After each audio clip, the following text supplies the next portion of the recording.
Hello, everyone. Let's talk for a few minutes, if we could, about Joseph, the carpenter from Nazareth. Throughout my life, this guy has been a role model for me, especially when it comes to making tough decisions, decisions where you're not really quite sure what to do. The beginning of the nativity narrative offers us real insight into this man's character and the way he approached difficult situations.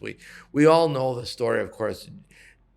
Joe's got a plan, right? He's a guy, he has a vision for his life. He's about to get married to this amazingly sweet, strong, kind, compassionate, beautiful young woman. Life's ahead of him. It's all looking good when suddenly she shows up pregnant with a child that's not his.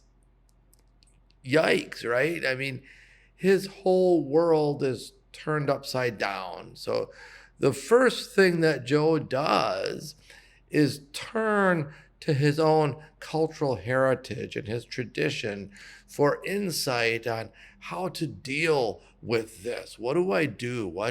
What do my ancestors tell me to do? What does my tribe, my community tell me to do? And clearly that tradition says you really shouldn't still marry her, Joe.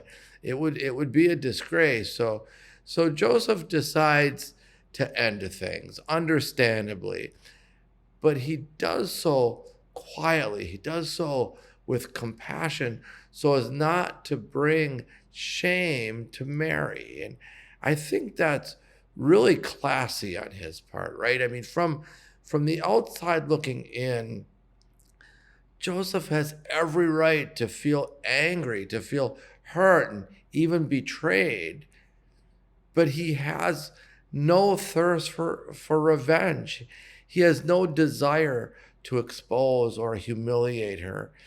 Even though he would have felt like he had been wronged, he wants to protect Mary, and he's most concerned about her. Now that's a good man in the midst of all of this, when he's the one who feels hurt and wronged and betrayed, to be most concerned about her. That's a real good man. But then, of course, something happens, right? We know the twist in the story, and he's awakened to the fact that there's more to it. Things aren't as they appear. So let's just hold on to that for a moment, right? This is where I am most inspired by Joseph, this simple carpenter from Nazareth. First, he has to be wise enough to recognize that perhaps he doesn't have the whole truth. That's hard for us, to have that wisdom to say, hey, what I think I know, maybe that's not everything there is to know. And to be wise enough to realize, there might be more to it.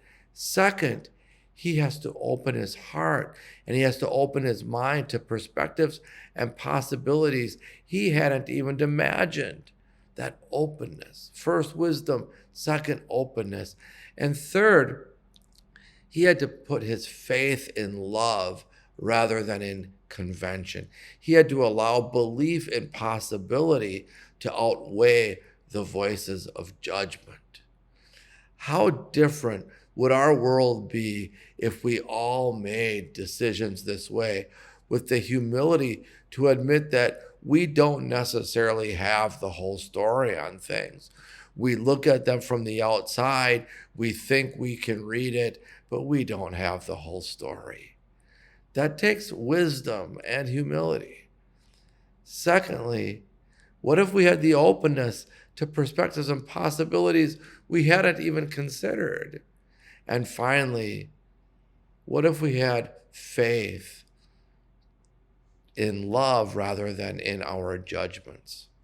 What if we placed our faith there? What if we had the wisdom to admit we don't have the whole story, the openness and perspective to consider possibilities we hadn't considered, and finally, faith in love rather than judgment? Why, that would be peace on earth indeed. How different would our lives and our relationships be? May the wisdom of St. Joseph rain down upon you. May the openness of St. Joseph inspire the heart within you.